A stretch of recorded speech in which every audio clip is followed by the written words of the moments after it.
Hello, in front of me I've got Flydigi Apex 5.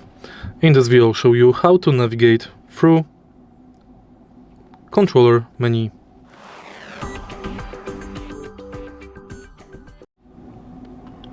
Let's take a look at the controller menu.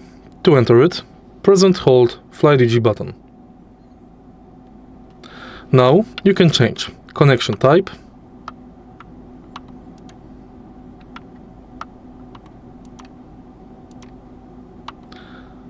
you can manage button mapping,